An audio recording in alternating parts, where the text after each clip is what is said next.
ओम वक्रतुंड महाकाय सूर्यकोटि समप्रभ निर्विघ्नं कुरु मे देव सर्वकार्येषु सर्वदा। ओम श्री महागणपतये नमः। ओम श्री गुरुभ्यो नमः। हरिः ओम। सदाशिवसमारम्भां शंकराचार्य मध्यमाम् अस्मदाचार्यपर्यन्तां वन्दे गुरुपरम्पराम्। अस्मद्गुरुभ्यो नमः।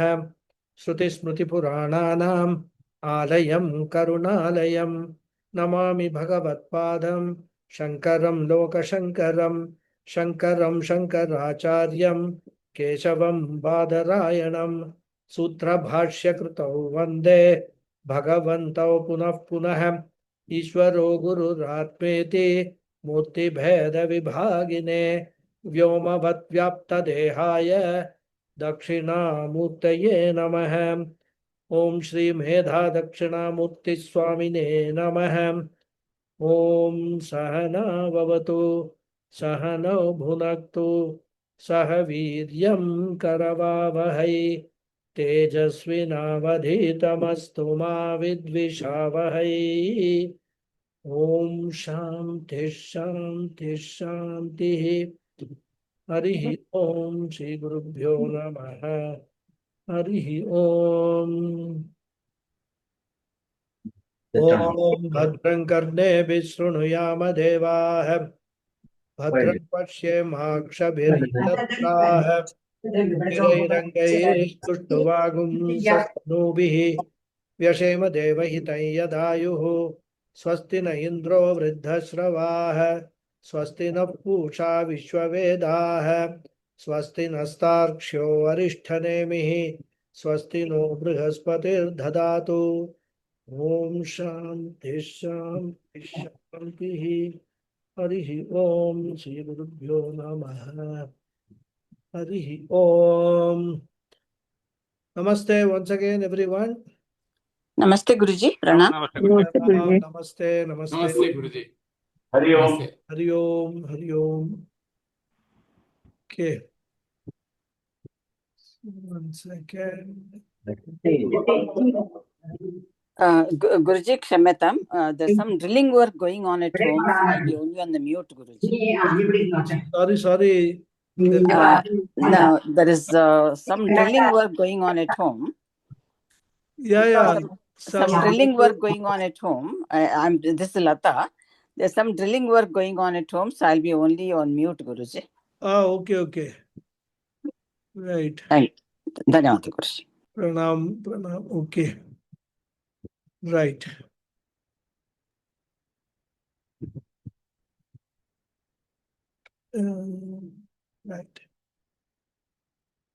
Right. So now,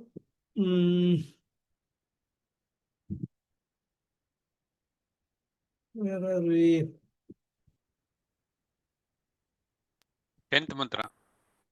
Yeah. Yes. So we will chant the mantra first, and then the first sentence or the introductory portion of the bhashyam also we will chant today. Okay. Purusha evedam vishwam karma. Purusha evedam vishwam karma. Tapo brahma paramritam. Tapo brahma paramritam. Etadhyo veda nihitam guhayam. Etadhyo veda nihitam guhayam. So vidya grantim vikiratiha soumya. So vidya vikiratiha soumya. Sometimes tongue twisting some words. Okay.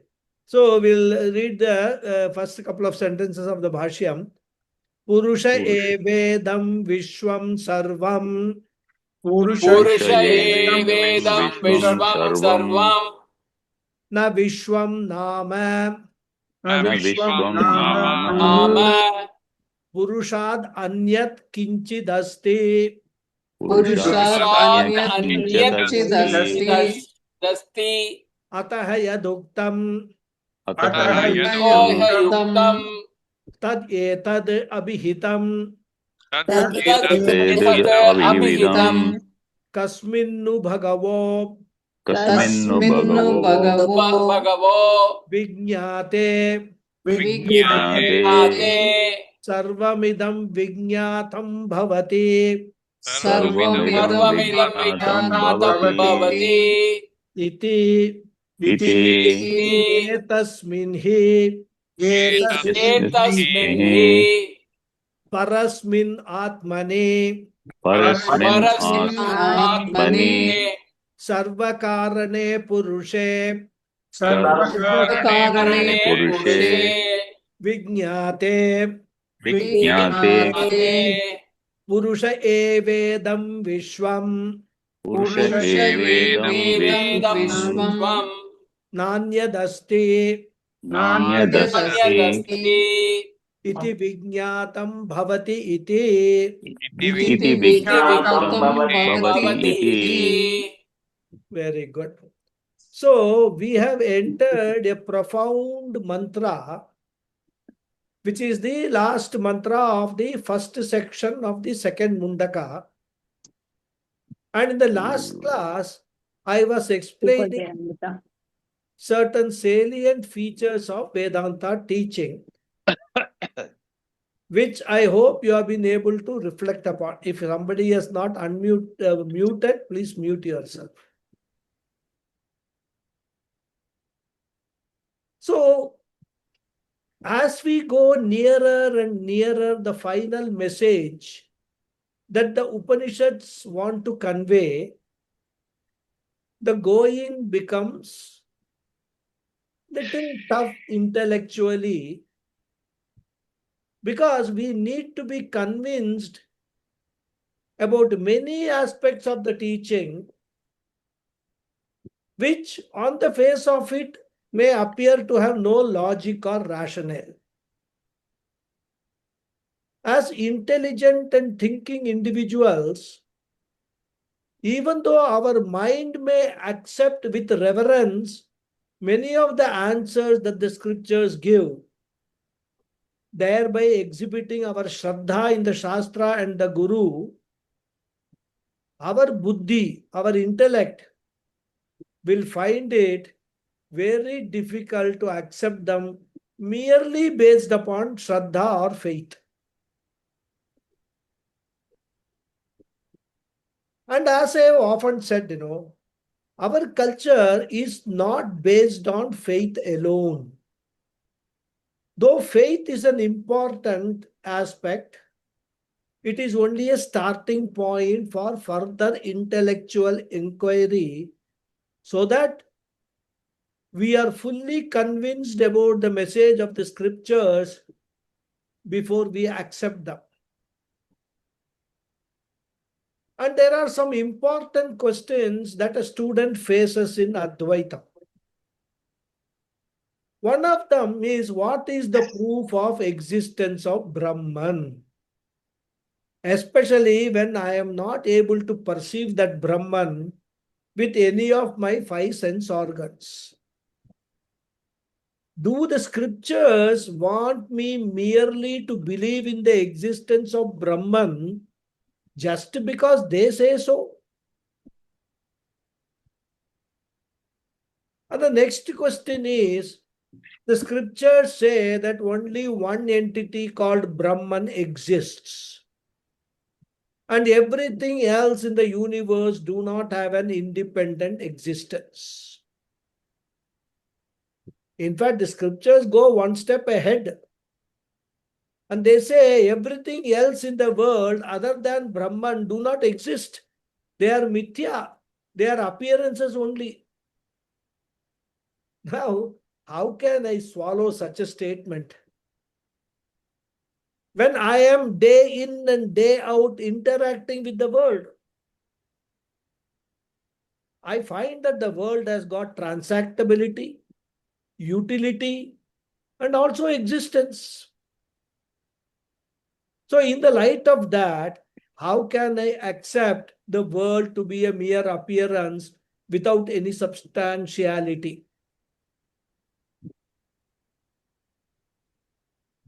And there are many such questions.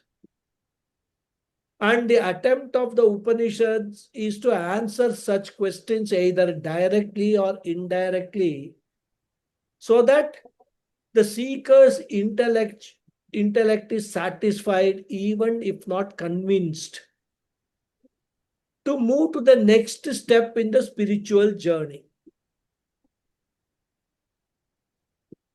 As I said in the last class, scholars use certain prakriyas, certain processes, certain methods to interpret the message of the Upanishads and to answer all such questions.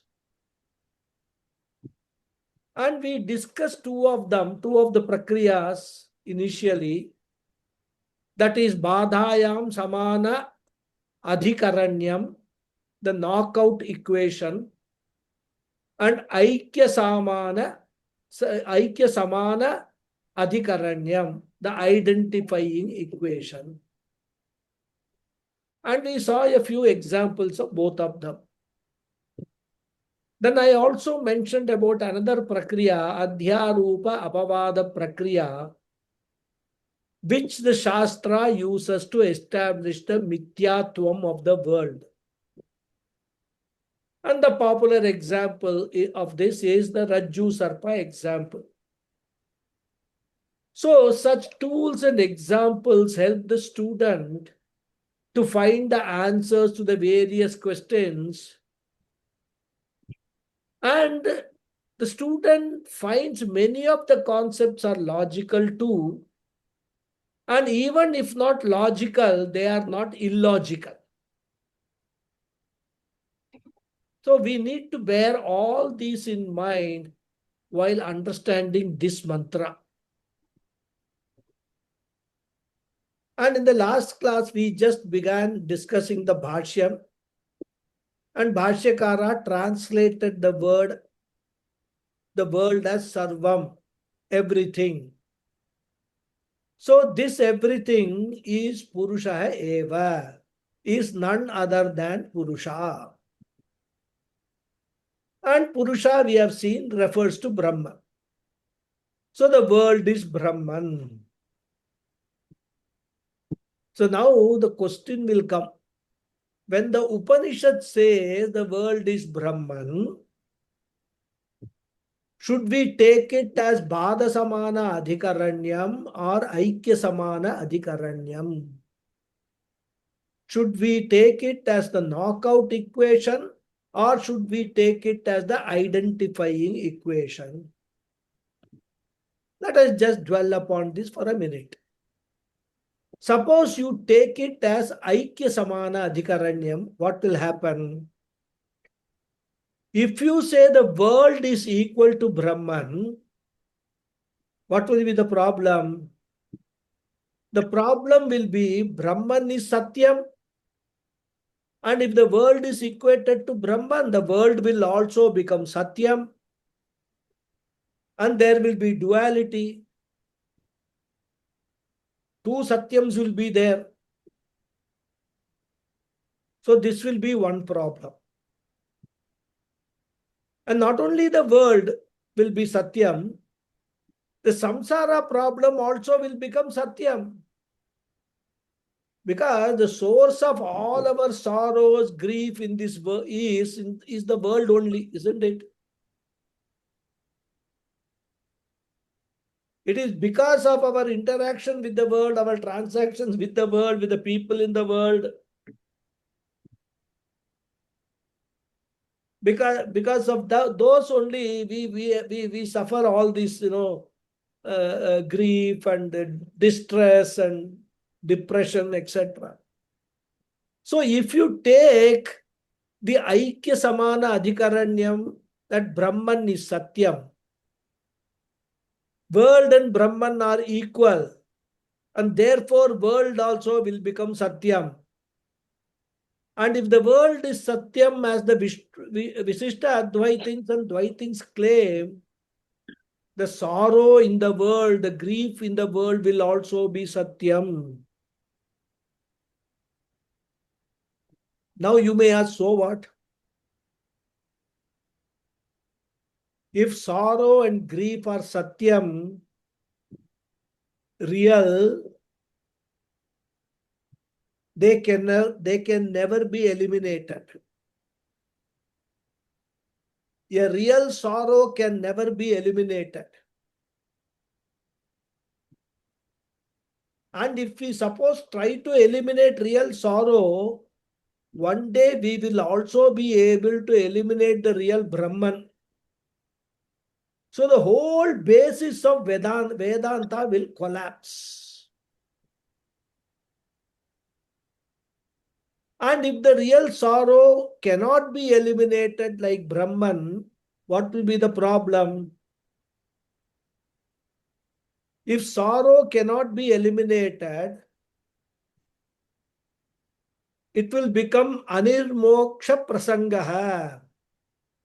All my sadhanas which I am doing will become useless. It will lead to the logical flaw or absurd consequence of no final liberation or impossibility of permanent moksha. And moksha and ananda will remain just a pipe dream. And therefore, if the world is equal to Brahman, which is real, that will be the problem. So to avoid the problem, what can we say? We choose the second option. You say the world is equal to Brahman. Aikya samana adhikaranyam only. But Brahman is also unreal as the world, we can say. So one option is Brahman is real, world is real. Second option, because world is unreal, I accept. So Brahman is also unreal. That will be the second consequence. Second option. And this will lead to what we call anirmoksha prasangaha. So if Brahman is also unreal, what benefit will I get by knowing another unreal Brahman, isn't it? We know so many unreal things. One more will be added to the list. And therefore, from whichever angle you examine, the Aikya Samana Adhikaranyam will not work. And therefore, Bhashyakara says, this should be taken as Bhada Samana Adhikaranyam as the equation of knocking out Samana Adhikaranyam. Equal status. Samana Adhikaranyam means equal status. That means what? The world is Brahman means there is no world other than Brahman. Pot is clay means there is no pot other than clay. Ornament is gold means there is no ornament other than gold. So pot, ornament, world, etc. are only words, only names. Nama matram eva. There is no substance called pot, no substance called ornament, and there is no substance called the world. And therefore, Bhashyakara says, Vishwam nama purushat anyat na kinchit asti. There is nothing called the universe. Na kinchit means there is nothing else. Vishwam nama, called the universe, called the world. There is nothing called the world. There is nothing called the universe. Purushat anyat, other than Brahman. Then what is the world that we perceive, that we experience? We have seen in Bhagavad Gita. What is this world? Brahmarpanam Brahma Havihi. Brahmagnau Brahmana Hutam. That is this world. Sarvam Khalvidam Brahma. So it is Bhada samana adhikaranyam. And we see the same idea in Purusha Suktam also. Purusha evedagum sarvam yad bhutam yacha bhavyam. Same idea is there in Purusha Suktam. And we will see in the second khanda of this Upanishad itself. It will say, Brahmai Vedam Amritam Purushat Brahma Paschat, etc. So Brahman was, Brahman is, and Brahman alone will be.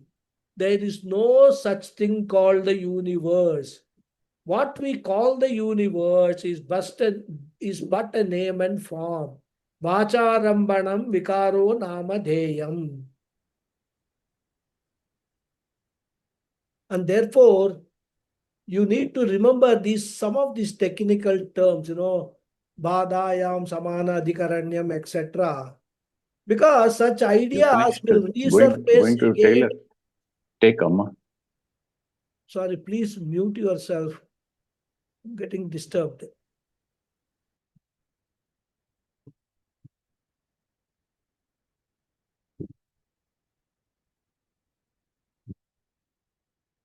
So as I was saying, some of these technical terms you must memorize and remember, because such ideas will resurface again and again later in this Upanishad, and also in other Upanishads when you happen to study, these will be very useful. So these are all the prakriyas used by scholars to interpret the message of the Upanishads. So Purushad Anyat Kinchid Asti. And Bhashyakara continues. Atho yaduktam tadetat avihitam kasminnu bhagavo vijñate sarvamitam vijñatam bhavati iti. We have already read this. Ataha, therefore, yaduktam tadetat avihitam. Here, yaduktam means what? Yap prashnaha prishtaha. Which question was asked by the student? I hope you remember the name of the student and also the teacher, Shaunaka and Angiras. And between them only this entire conversation is taking place. That we should not forget. The whole Upanishad is a conversation between the student and the teacher. And the teacher is teaching, is telling to the student, Kasminnu, giving answer to the question, which was the question in mantra number 1.1.1. Kasminnu bhagavo vijñate sarvamidam vijñatam bhavati. By knowing what? Everything else will be as well known. That is the question. So now the teacher has said, by knowing Brahman, everything will be as well known. Student obviously asks, what are you talking? If I know Brahman, how will I know the world? This whole thing is an explanation of that only. So yaduktam means yav prashna hai shaunakena prashta hai tad etad abhihitam. Tad etad means tasya prashnasya uttaram eva abhihitam has been mentioned, has been said. So the answer to that question has been mentioned in this 10th mantra. Of course, the answer is not said directly, but the answer has been given indirectly by the mantra, and Bhashyakara is explaining that. Now, of course, I asked you whether you remember the question, and it seems Bhashyakara also has the same doubt. Seems he is worried whether we will remember the question, because the question was asked in the beginning, right in the beginning of the I told you 1.1.1, no, it was 1.3. 1.3, correct. Yeah, good. 1.1.3. Mantra number, I got it wrong. No, sorry. And now we are in 2.1.10. So, lot of time has passed. Probably more than 90 weeks have passed. Isn't it? We are in the 95th class today. So, probably around 90 weeks, you can put it roughly. And therefore, due to compassion, Bhashyakara's compassion, he is quoting the question for us all to recall. So he is saying, Kasminnu Bhagavo Vijñate Sarvamidam Vijñatam Bhavati. What is that knowing which everything else is known? So this mantra has the answer that there is no world other than Brahman. And therefore, by knowing Brahman, you can understand the world, because the world is not a separate thing other than Brahman. And therefore, the answer is Brahmajnanam Vijñate Sarvamidam Vijñatam Bhavati iti. That iti should be connected with Yaduktam. Iti Yaduktam Tasya Uttaram Abhihitam. So the teacher has answered the question of the student.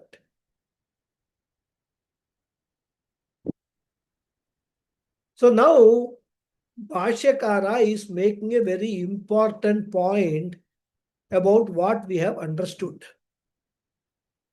It's a very subtle point, and therefore we have to pay special attention. When we say, by knowing Brahman, everything else is as well known, it can be understood in two ways. One interpretation will be that I experience everything in the world as existing, but I understand that the essence of everything is Brahman, because Brahman is Jagat Karanam. So I can attribute Satyatvam to everything and still understand that they are Brahman with different Nama Rupas. Isn't it? I hope you get the issue. I can understand that world is nothing other than Brahman. Brahman is Satyam. So therefore, I can say world is also Satyam. But at the same time, since it is said that there is nothing else than Brahman, nothing other than Brahman, I can understand, okay, even though the world is Satyam, I will understand it as though it is only manifestation of Brahman with different names and forms. Different Nama Rupas. This is one way we can understand. And we cannot refuse this interpretation because we cannot deny our own experience of the world. We strongly believe that our assets, our bank balance, our investments, our relationships, our real estate, everything that we call mama, they are all real. And we are day in and day out dealing with all of them. So we will never accept their non-existence by accepting that they are only Brahman, that Brahman whom we have not seen nor experienced.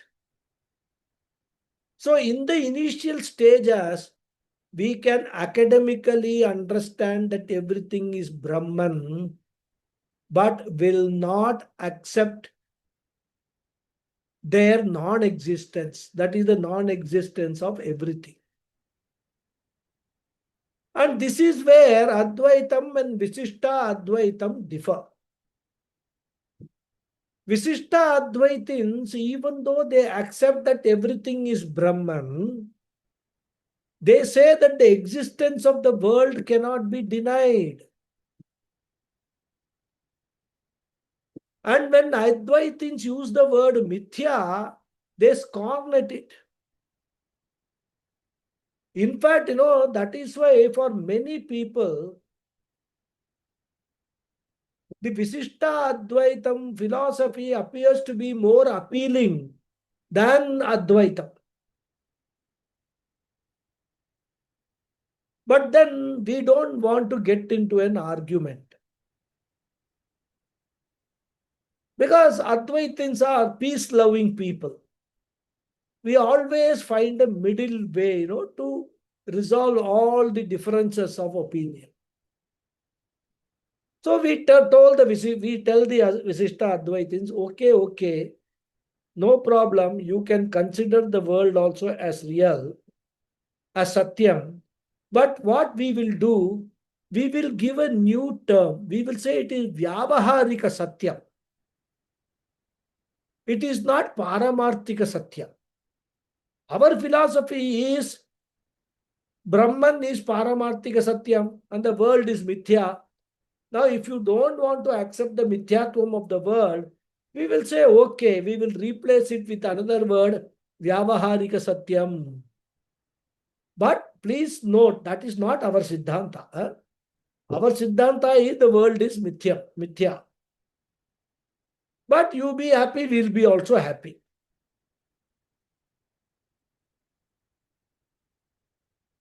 And we say our Siddhanta is based upon our experience in a magic show. We say you go to a magic show, you enjoy the whole show fully well, clap, everything.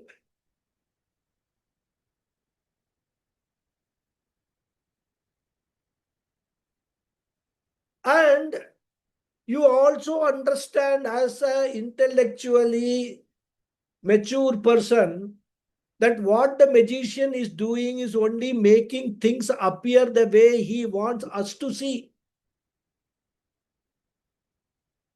When he takes out a rabbit from a hat, we know that there was no rabbit in that small hat, but somehow he makes it appear. Or when a person, some lady he will call from the audience, maybe his own person sitting in the audience, we don't know, and ask her to lie down on a bench, and then he will close the abdomen portion. There will be a huge chainsaw there, and that body will be cut into two. People with weak heart, they will, they will shout. But we will not be shocked nor bothered. We'll say, oh, it's all we know. We know that this is all just a show. This is all appearance. Actually, there is nobody being cut by the chainsaw. Whether it's woman, man, whether person is old, young and all, we will not bother. Because we know everything is just an appearance. And in fact, when all this show is going on, we will thoroughly enjoy all these tricks, knowing fully well that all this is mithya only. In reality, nothing is happening. Children may believe.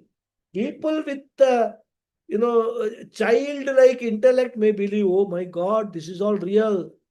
Now what will happen to that lady, their family and all that? But as mature adults, we will know that this is all just not happening. It is just being made to appear as though it is happening.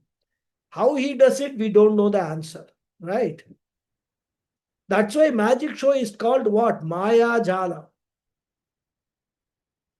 So the magician, he spins a web around our perception. And then he makes us see what he wants us to see.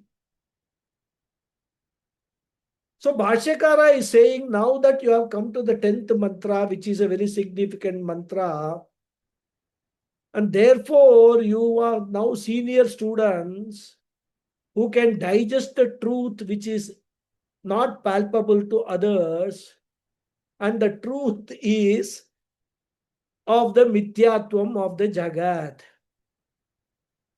And therefore he says that the main message of this mantra is that when it is said that by knowing Brahman everything else is as well known, should be understood in such a way that we do not attribute existence or reality to the world.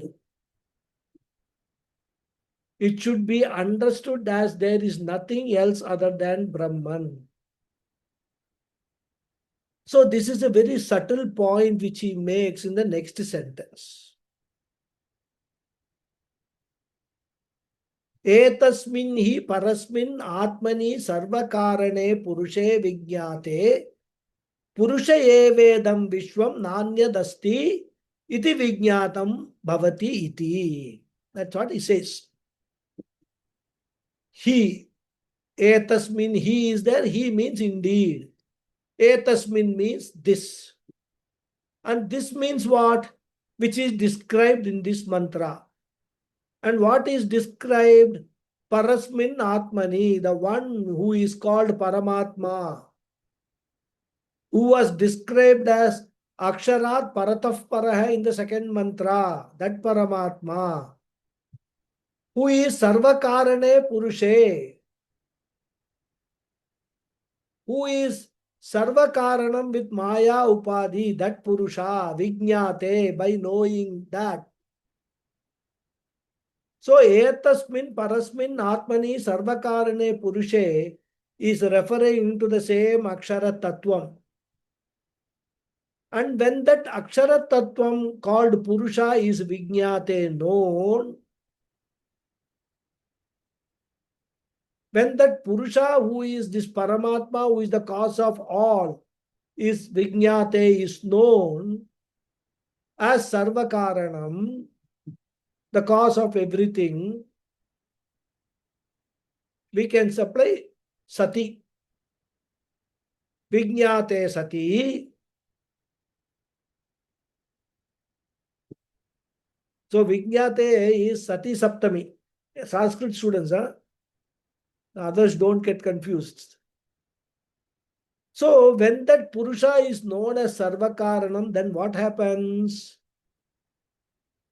He says, Purusha evedam vishwam nanyadasti iti vijñatam bhavati iti. And therefore, Bhashyakara says the final understanding should be Purusha eva idam vishwam. Idam vishwam, this world, this universe, is Purusha eva, is Purusha alone. Akshara Tattvam alone. And other than this Purusha, this Brahman, na anyad asti. And he puts that in inverted commas to highlight the fact that the Purusha alone is there and the world is really not there. Other than Purusha, there is nothing else.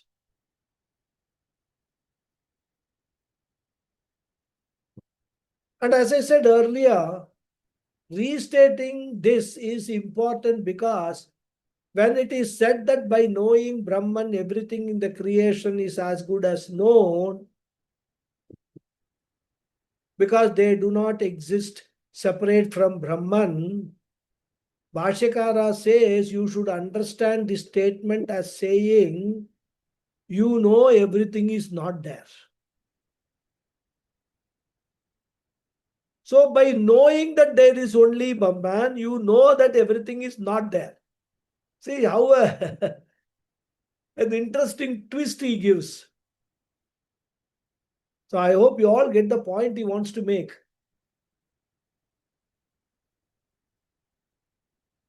Because there is one more possibility. Some people may have, actually in the initial stages, this confusion is quite common.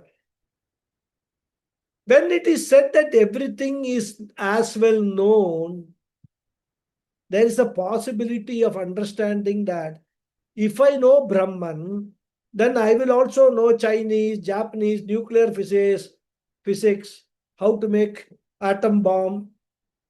I will know everything under the sun. I will know all the recipes also to cook all the dishes. I will know all the Veda mantras. Everything automatically I will know. This is a possibility, distinct possibility.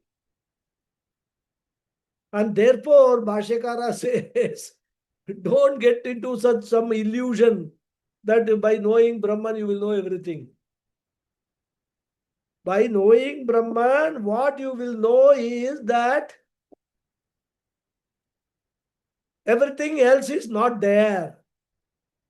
You will know the non-existence of everything, including all Veda mantras, including all the entire universe.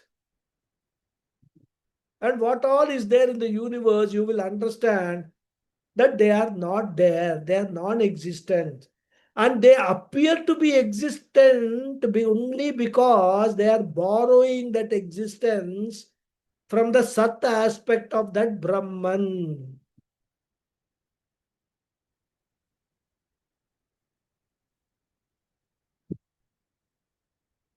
And by this, what will happen? And that is what we have to understand, very important from a Vedanta point of view. Once you know that everything is mithya, everything does not have any real existence. They are only appearance only. First of all, you will not be interested in knowing so many things which are not there to be known. Isn't it? Your curiosity to know so many things will go away because all our questions are based on what? Our interest in knowing so many things. We morning pick up a newspaper, from the from the top left column of the first page to the bottom right column of the last page, we will read. Why? We want to know what is happening, what is going on, who said what, and what is the fight going on. And then we will have enough material to go and discuss with people. We form our own opinions.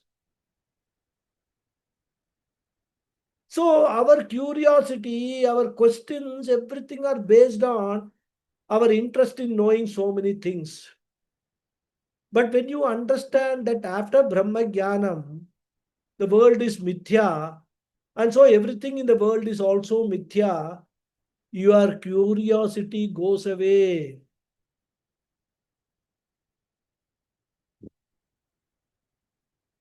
Till now, you were taking everything in the world seriously.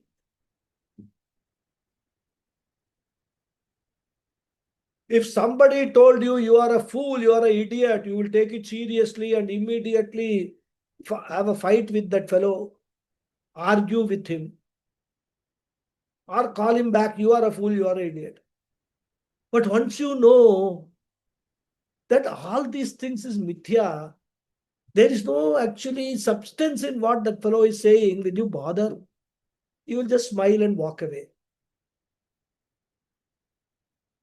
And that is why, if you remember, one of the benefits of moksha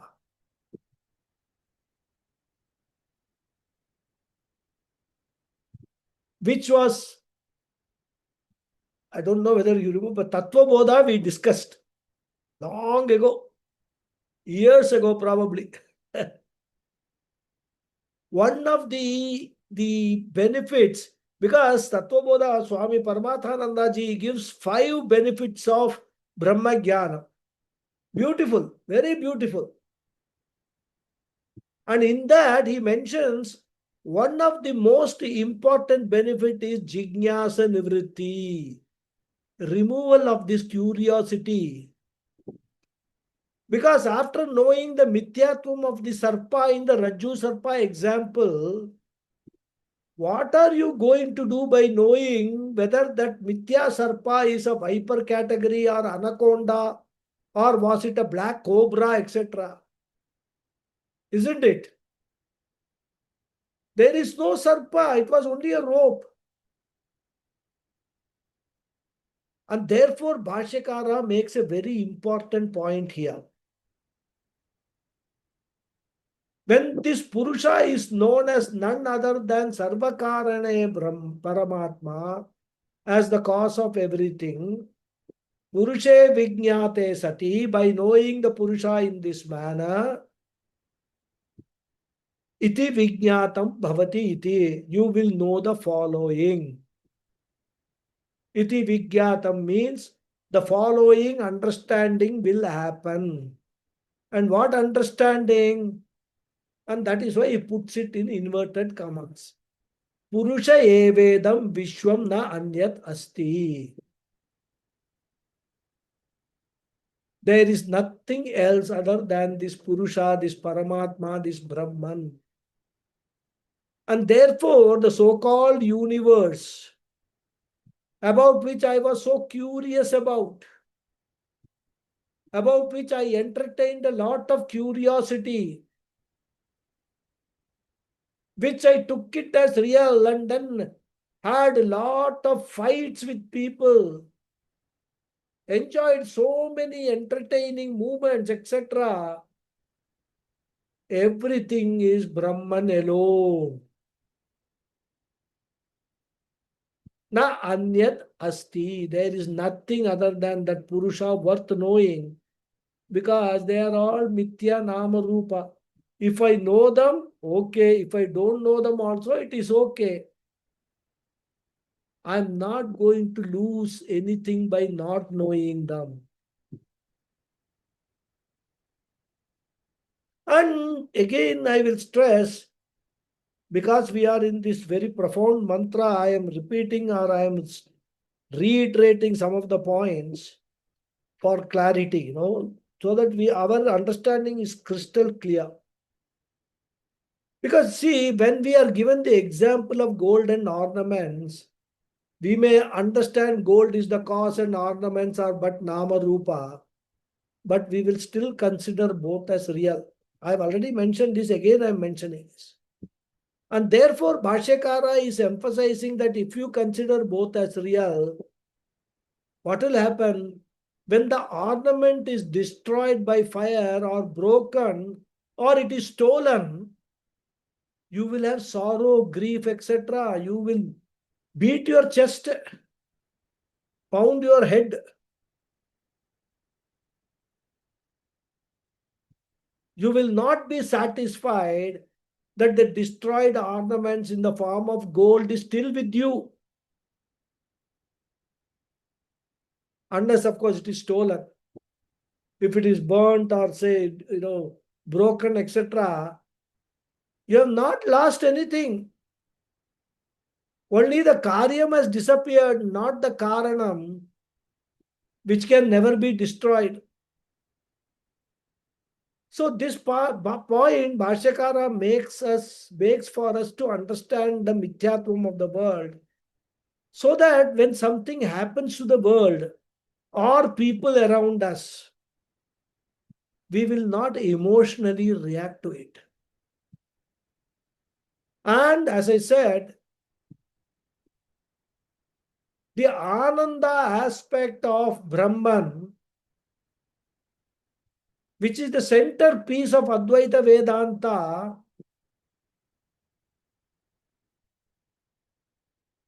is based on this. Because even after Jnanam, we will be very much part of the so-called world which is Mithya. And in that Mithya world, objects and people will regularly appear, disappear, or change their Nama Rupa.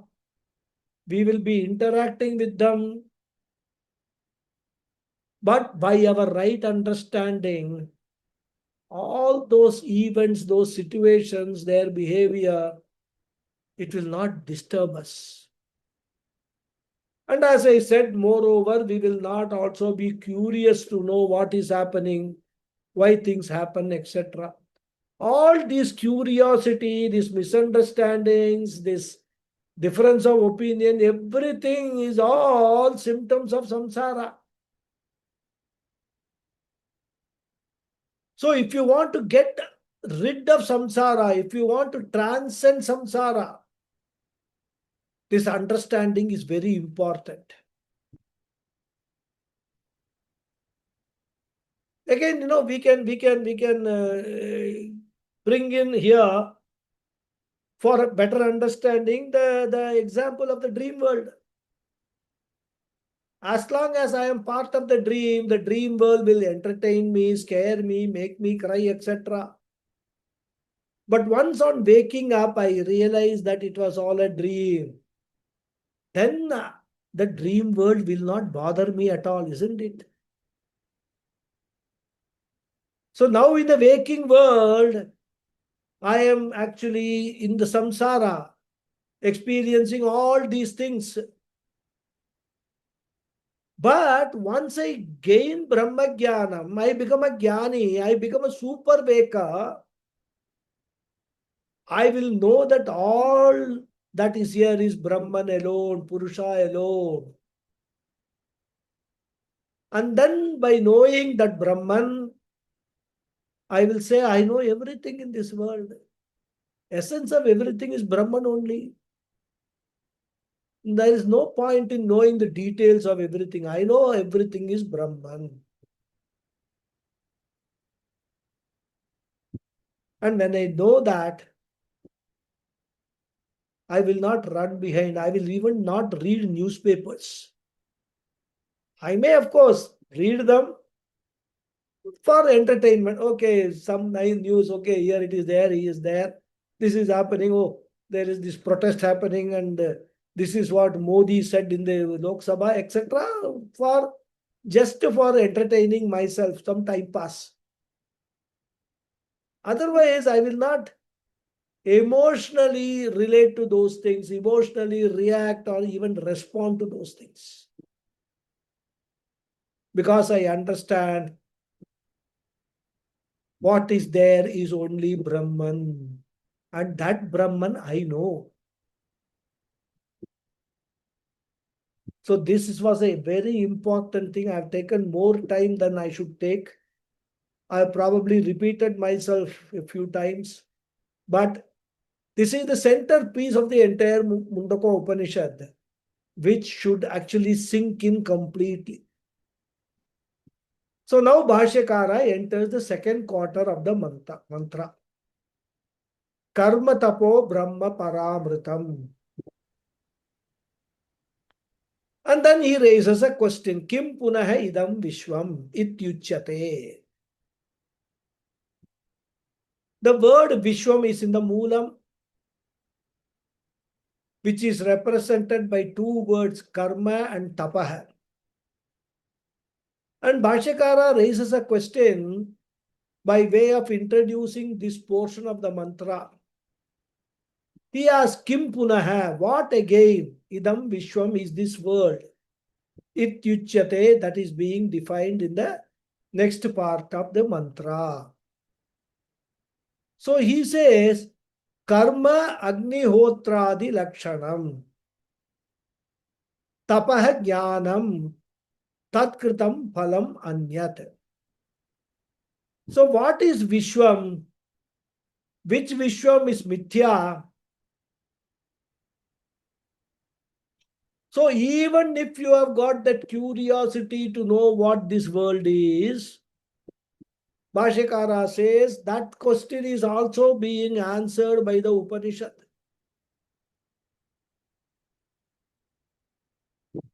The whole world, for your information, is nothing but karma tapaha.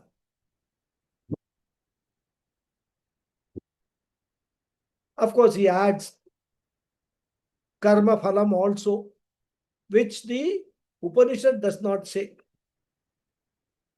Now, our question will be, what is this, How can you include the entire universe in these two words?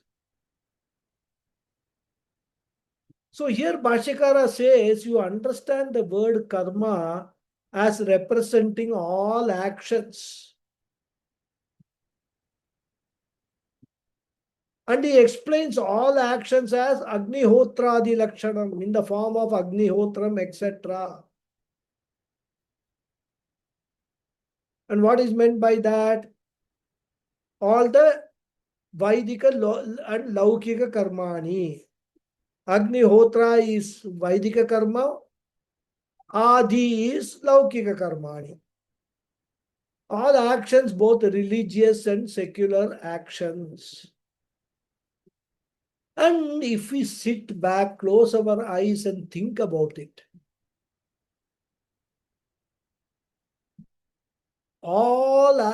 the entire world consists of all actions only, whether voluntary or involuntary. Vaidika Karmani will include all the rituals ordained in the Vedas, starting from Agnihotra. And such rituals are countless. 80% of the Veda is done such rituals only. Only 20% is Upanishads. And Adipadena, we can include all the Laukika actions, worldly actions. So Agnihotradi Lakshanam. All actions you can include in karma. Then the next word is tapaha. And Bhashyakara says tapaha is equal to jnanam. And in this context, we should understand jnanam as equal to upasanam. So all the karmas and all the upasanas of all living beings consist this world. And we say all living beings because we must remember that even animals perform actions like hunting, eating, sleeping, etc. And not only the animals of the present Janma, but those animals probably they were human beings in some other past Janmas. And because of their karma only, they have attained the Pashu Janma, Pakshi Janma, etc. Or even tree Janma, Vriksha Janma. Therefore, we should remember that all living beings have got karma and upasanam, even though not done in the current Janma, but in the past Manushya Janmas. And Bhashyakara further says that this karma and upasana include their phalam also. Tat kritam phalam anyat. Anyat means other factors other than karma and upasanam. What is that? Tat kritam phalam, the result of all those karmas and all those upasanas. So what is the world? Karma plus upasanam plus karma phalam plus upasana phalam is equal to the world. Now, how do you say that? Because all the 14 lokas are nothing but what? Sarva jiva karma upasana phalam only. Remember, all the 14 lokas are the result of karmas and upasanas of all the jiva rashis. If jiva's karmas are not there, Bhagavan, even though he is omniscient and omnipotent, etc., cannot create even a blade of grass.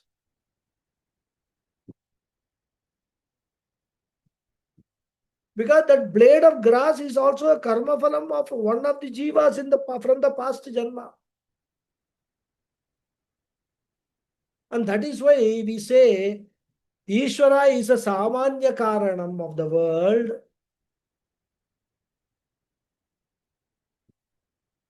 And jiva is the vishesha karanam. And therefore, what is the world? Karma upasana tatphalani cha. So Bhashyakara says, etavat idam sarvam. All these things are nothing but these three only, karma, upasana and phala. And that is the definition of Vishwam. Then he says, Tatcha etat brahmanah karyam tasmat sarvam brahma. Okay, it's time. I will stop here.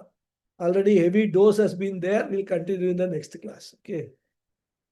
Om Purnamadav Purnamidam Purnat Purnamudachyate Purnasya Purnamadaya Purnameva Vasishyate Om Shanti Shanti Shanti Harihi Om Shri Gurubhyo Namaha Harihi Om. धन्यवाद है. Thank you all very much. Thank you very much, Guruji. Namaskaram. Namaskaram. Thank you. Namaskaram, Guruji. Thank you. धन्यवाद है. Thank you. Hari Om. Hari Om. Ji. Thank you, Guruji. Hari Om. Thank you. Guruji, I have a question. Yeah, 1 second. Yeah, tell me. Rather, it is not a question. It is a conflict in my mind Okay. because I belong to this Vishishtadvaitam, and when we are doing the rituals, now doing the rituals for my wife and my mother. So when I asked the priest, this is what it is it all not mithya?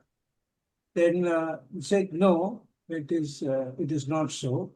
So when I said, Mama Bharya, Mama Pitu, Mama Matu, he said, now in this, I'm getting, there is a conflict in my mind. I don't know how to resolve it. The Or should resolution I is resolve it at all? very simple. First of all, you must not discuss Vedanta with people who have no idea about Vedanta. Number one. If you go and ask a priest whether this is mithya, and if he says yes, this is mithya, you will not pay him his dakshina. What have you done? You have only done some mithya karma. No, I won't pay you dakshina. So, see, 99% of the people, if you tell them this mithyatvam of the world, they will tell you are mad. That's what they will tell you. So, all this Vedanta is for our own understanding because moksha is a personal pursuit. By telling or trying to convince the priest or somebody that everything is mithya, you are not going to get moksha. You are going to get moksha. You are going to get out of the samsara problems. How you are going to get out of all your grief and sorrow and your distress, etc. Only by knowing the mithyatvam, that all this is just an appearance. My wife appeared. I spent time with her. Very entertaining it was. Very good it was. Now she has disappeared. As long as she was there, fine. I had parents. My mother was there. My father was there. Why everything? My own body, mind, sense complex is mithya. All the karmas I am doing is mithya. All the upasanas I am doing is mithya. All the Veda mantras are mithya. When I say there is nothing other than Brahman, everything is what? Appearance only. Suppose I tell you, there is nothing other than white sunlight in this world. What will be your question? Yeah, where is that? I see darkness in the night. No. Of course, that is one thing. I see darkness in the night. But then sunlight is there at some places, right? Yes. But then the question will be, then how am I going? How am I seeing different colors? I see a rainbow. There's this Vibgr and so many colors. In fact, when I used to go to for shopping with my wife, she will select some sarees and we will go to a shop where they have these blouse pieces. And you can imagine the color, variations. Pink color itself, they will have 200 different shades of pink. And we will not, as men, we will not understand anything about it. We will think all those will match with that saree. But Yes. only two people will understand what they are looking for, your wife and that shopkeeper. Yes. Exact match he will give. But even if we throw somebody, the wife will say, no, no, no, no, this is not matching. We'll say, what is wrong here? We are spending hours trying to find a match. But so many colors are there. So what are they? And the scientist will come. See, my dear sir, that colors are nothing but white light only. That white light, when it is passed through a prism, it appears as so many colors. There is no color in this entire world. All colors which you see, which you experience, which you are actually struggling with in a blouse piece shop, they are all contained in that white only. And that is why if you actually know women, when they say, oh, I don't have a matching color for this saree, matching color blouse, you will hear the other woman say, wear a white. White blouse goes with all sarees. Have you heard that? I've heard this many times. They say we are colorblind. They will say we are colorblind. But there is no color. The reality of the world is there is only white. That is the reality. But then there are so many colors appear. So similarly, reality is of the world is only Brahman.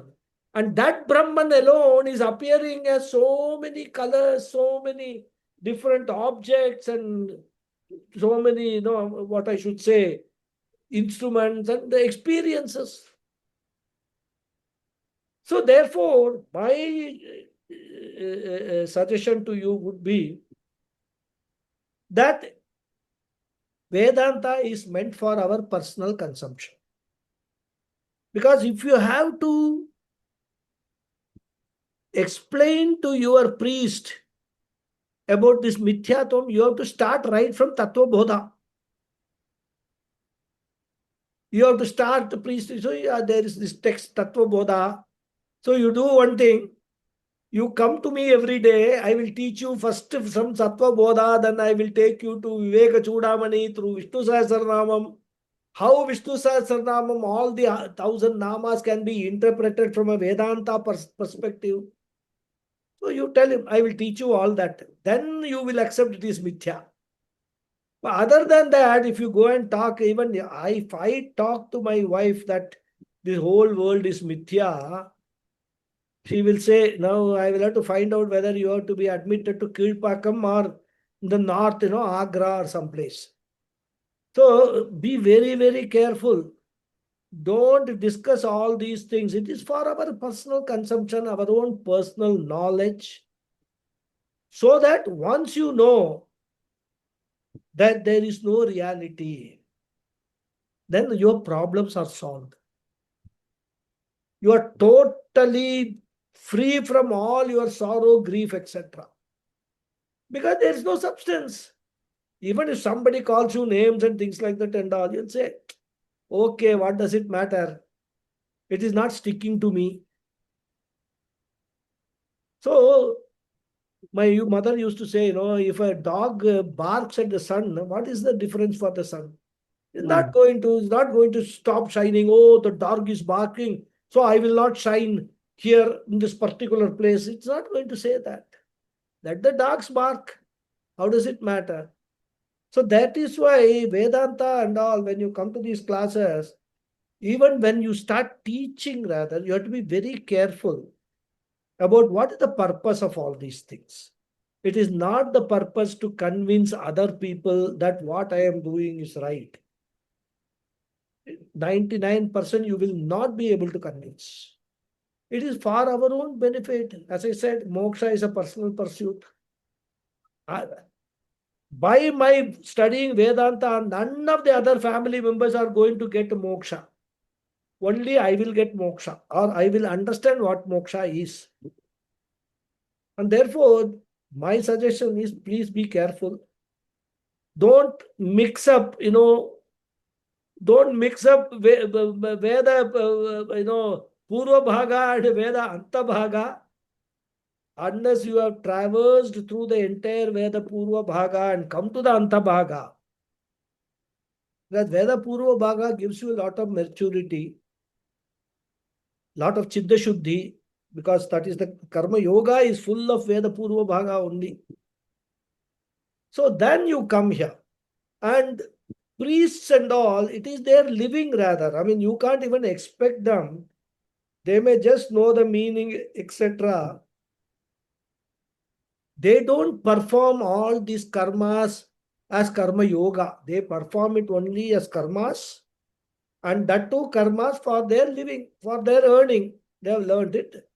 They are, practicing it. That's all. So we should not get into this Vishishta Advaitam, Dvaitam kind of arguments, or why argument discussions with people who are not exposed to the Upanishad Jnana. Upanishad mantras, they may be exposed, but not the Upanishad Jnanam. They will not be exposed to it unless they have studied. And if they have studied under some, guru, Sampradaya guru, they will not be arguing with you. You will say, yeah, that is true. The world is mithya. That is what the Upanishads say. But then as long as we are jivas, we have to perform these karmas, etc. And therefore, that is why, our problem is we are pursuing jnanam when we are grihasthas. According to Adi Shankara Bhashyakara, we are not supposed to do that. We are supposed to take sannyasa and get rid of all the karmas. And then only enter Vedanta Shravanam, Mananam and Nididhyasam. But then, since there are, people saying, okay, if you do not know anything about it, you will never enter it. So therefore, Swami Chinmayananda and Swami Dayananda Saraswati and all said, it does not matter whether you are going to have moksha as your pursuit or not. You listen to what is there. They have marketed Vedanta very well, rather. So what happens? Many of us listen to it. A few of us get convinced that what they are saying is right, and we want to proceed further. We want to, explore it further. So we take up full-time learning, go to Gurukulam, and do the seva and learn and all. And again, out of them also, a few of us who feel that we have understood and we have to understand more, we start teaching, like I have done. I am teaching to twin purpose, for my own better understanding and for also sharing what I have learned. So that is why, you have to be very careful when you discuss Vedanta with people, especially people who are not exposed to Vedanta. That is why. Okay, thank you. Now, two points which is coming from the Bhashya which you have done today. One is that other than Brahman, everything else is a manifestation. Whether it is people, whether it is things, everything is a manifestation. That's number one. And secondly, is as long as our body-mind conflict sense exists, all the rituals or whatever activities we have to keep performing.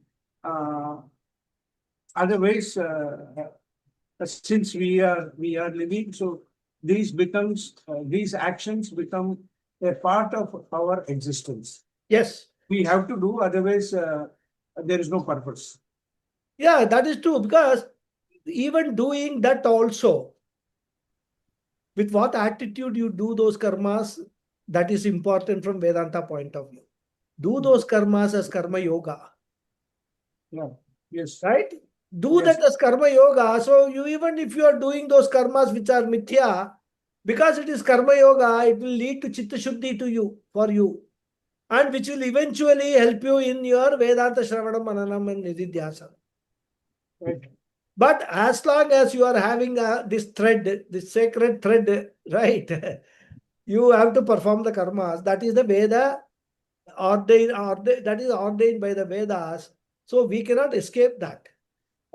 So we can travel in two boats with the proper understanding why we are traveling in two boats and what is this boat will give me, what that boat will give me. That is all.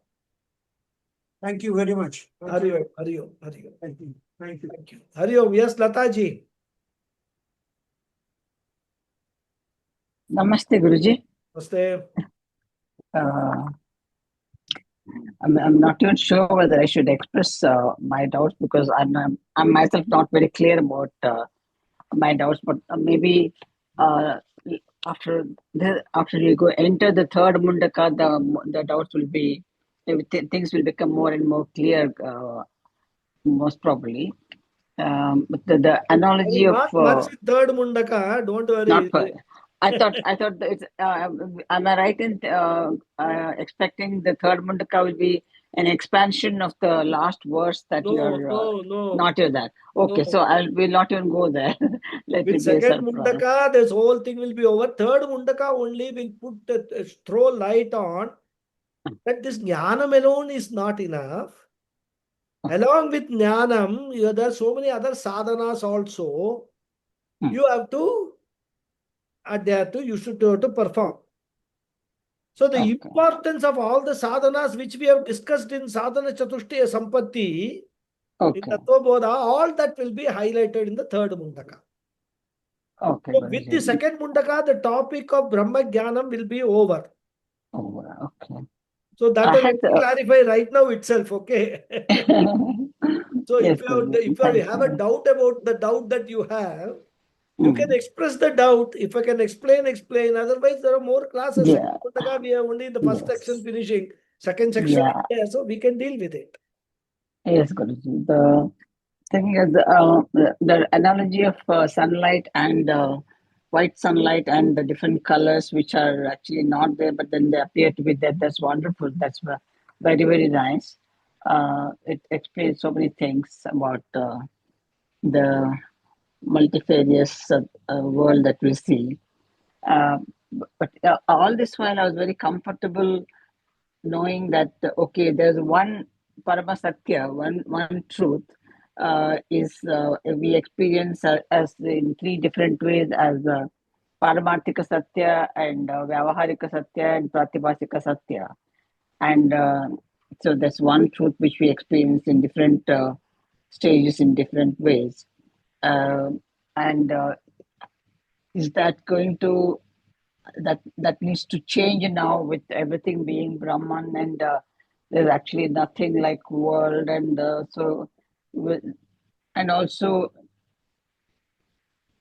knowing when one comes to know about what is the now listening and understanding intellectually is something but then actually knowing that Brahman is everything. Uh, so that will automatically bring about change in the way I look at things and I look at myself, or yeah. But then the third mundaka, you're saying it'll tell you how to do the sadhana. So what sadhanas are important? Having said all these things, it will say that unless you have this, you will not be able to reach Brahman or attain Brahman. So the importance of each sadhana will be highlighted. So that is, we'll come to the third mundaka. But as regards, this issue of Paramarthika Satyam and Vyavaharika Satyam, etc., they are all just nomenclatures. Okay. There is only one Satyam because Satyam cannot be more than one. Truth is always one, isn't it? Yes, Guruji. There cannot be many truths. So even when we are talking about even normal this thing, there can be only one truth. There cannot be many truths. So from a point of view, in fact, the reason we have actually we give these names Paramarthikam, Vyavaharikam, etc., is for the understanding, better understanding that even though in our experience you are actually treating something as Satyam, but it is not Satyam. But if you want to give it a name, you can give it a name as Vyavaharika Satyam. And then there is also this dream world, the reality of the dream world, because that also we cannot ignore. In our experience, when we are dreaming and all that, in the dream world, the whole dream world is a reality for us. So that is why, you will not find these nomenclatures as Paramarthika and all. These are all given by Acharyas in the Parampara. You will not find these words in the Upanishads.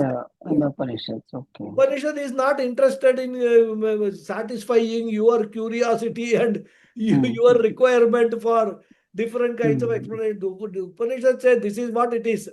Take it or leave it. Brahman alone is the Satyam, period. World is Mithya, period. Now take it or leave it. That is the approach of the Upanishads. But then, if I say that nobody will take, everybody will leave the Upanishad. So what Acharyas and our gurus have done, they have actually designed so many prakriyas, so many examples they have come up with. How to understand this better, how to understand it in an acceptable manner, acceptable to our intellect. That's why I started with that, whatever you say that this is said in the Vedas and Upanishads and all, unless we are intellectually satisfied, we will not accept it. And the entire teaching is all about trying to Bhashyakara's Bhashyam is all about trying to do that only. It's not trying to say that Upanishads are right. It is to interpret and convey what the Upanishads are saying. Right or not, it depends upon you. You accept it or you don't accept it. That is your problem. But what the Guru's attempt is that this is what the Upanishads say. This is how it is to be understood and interpreted. Now you apply your mind, whether you are convinced, not convinced. And that's why so many examples, and in fact, I gave you the example of the sunlight. This example very rarely uses, but when Krishnaji was asking, that example suddenly came into my mind. But then I found that it was a very, very apt example because light is one, but colors are many. And the scientists themselves will say that what you are seeing is only an appearance of the one sunlight into different colors. And that is what we have been told right from our primary class or secondary school, isn't it? That this rainbow appearing and all. So that is how we have to understand, even though it is Brahman, all this color, all this entire world which is appearing before us and with which we interact, they are all mithya. But that does not mean they will vanish. They will vanish only in our understanding. In their, so far as existence is concerned, they still have got what you can call an inferior type of existence and borrowed existence. Dependent existence. Dependent existence. So they still will appear to you. They will not just vanish. So that is how we have to, because even the rainbow has got a dependent existence on the sunlight. If you know how the rainbow is formed, when the sunlight passes through the rain particle, the rainwater that drops, they act as prism, and then this is projected. So even the rainbow which we see has got a dependent existence on the sunlight. If the sun is covered by a cloud, the rainbow will disappear. Isn't it? Yeah, yes, Guruji. So like that only we have to understand. So all those words that we are using, Paramarthika and Pratibhashika and all, because human being, we will not reject something. We say that is the only reality which you cannot see, which you cannot feel, you cannot touch, you cannot do anything, but that's a reality. We will not accept it. And that is why, Upanishads after Upanishads, Prakriyas after Prakriyas, Gurus after Gurus, they have been teaching. If you go into Brahma Sutra, mind-boggling discussions in that. So yeah, it is very interesting in the sense that actual Brahman, Nirguna, Nirakara, and Akarta, Abhokta, and then it feels as though, okay, what is the use? So for it to be of worldly use, it has to have form and name and Yeah, exactly. all Utility those has to things. be there. For us, Utility is has to be important, there. isn't it? Yeah. But because of that utility is what is the ultimate aim of Upanishads? We have to understand that. Upanishads asks you one question. What is it that you want most in your life? Mm. What is it that? What is the answer? Happiness, contentment. That is what you want? You want to be happy always? Means what? You don't want to be sad. You don't want sorrow. You don't want grief. You don't want to be under any emotional pressure and all, right? Emotionally free, happy. This is the only way you can do it. Mm. There is no other way that you cannot be unhappy, or you cannot be unhappy. You cannot be sorrowful. The only way is to understand everything as Brahman. That's all. The knowledge of Brahman. And once you understand that there is no materiality, there is no substantiality in anything, you will not take them seriously. Hmm. Isn't it? Yes. So even if you have got a headache, you have got some problem, diabetes and all that, you will attend to them, but without getting worried about them. Okay, You will not allow them to affect you. affect me emotionally. Yeah. I know it has affected me physically, all right. But I will not allow them to affect me emotionally, and thereby, I keep on, oh my God, diabetes has come now. How many years I'm going to live and all that? That will not be happening. Whatever I need to do to take care of my physical problem, I will do that. Go to a doctor, take medicines, etc. I will also do everything to prevent any further deterioration in my health condition. But emotionally, I will be equanimous. Okay, it has happened to me. It has happened to so many people. Doesn't matter. Yeah. Because it I will help in improving the relationships as well. Yeah, relationships, exactly. Relationships very important, because our most of the problems, all our crying and grief comes from relations only. Not even situations. Sometimes situations we are able to overcome, but relationships, some behavior. Oh, that fellow, he got, that daughter married, never, he did not invite me. I will tell you, I will see. When my daughter's son gets married, I will not invite him. I will show him who I am. This problem, is what kills us. And you are a doctor, the more emotional stress we have, it affects affects us more physically also.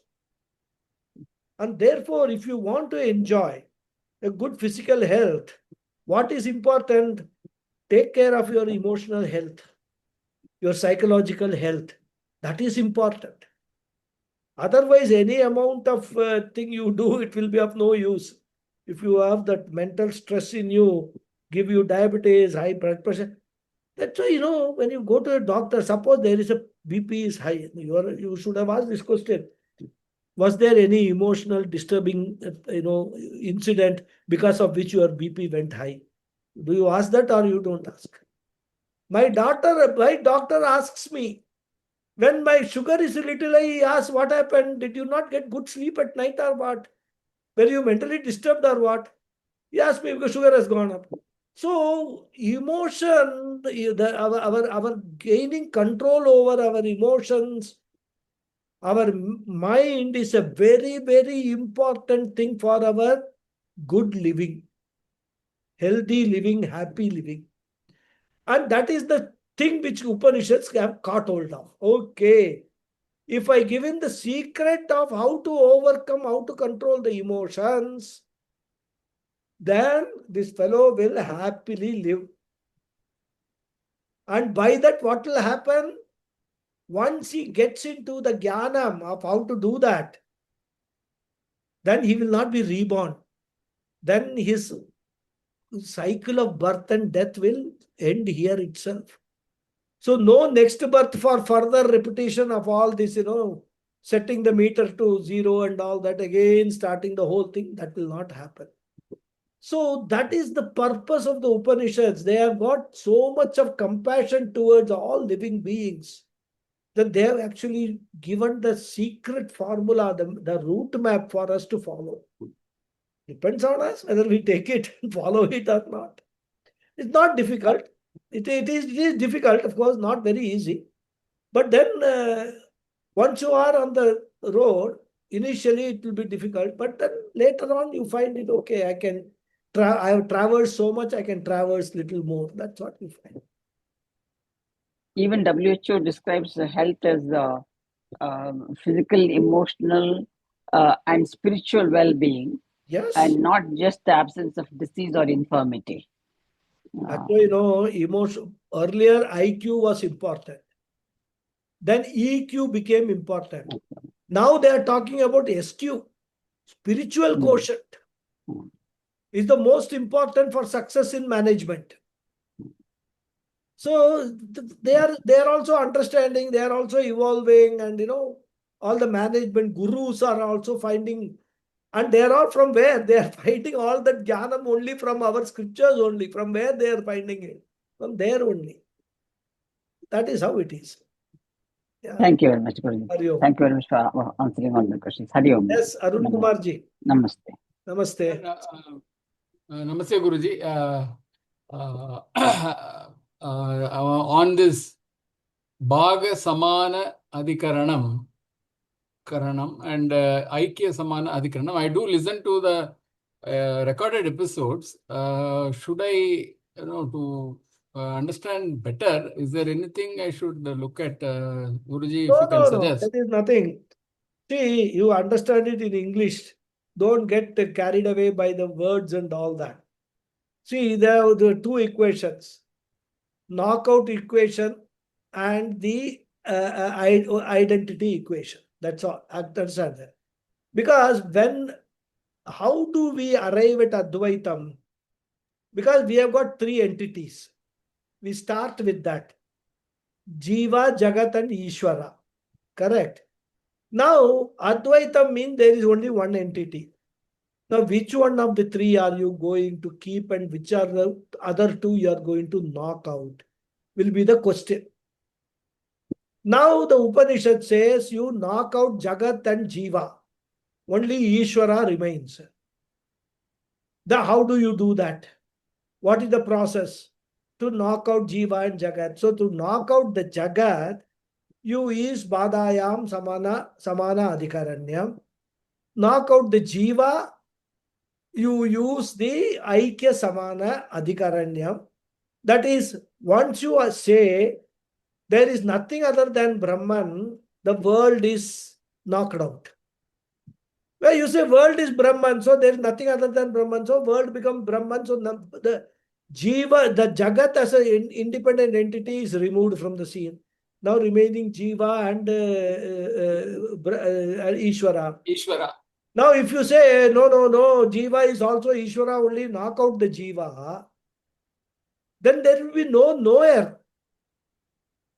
The Jiva who asks this question, what is the reality of the world, will not be existing to know that what is the reality. So you cannot knock out the Jiva.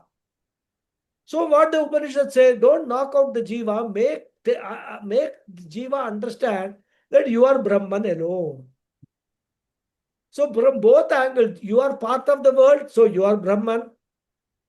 And you are Jiva, so you are identical with Brahman.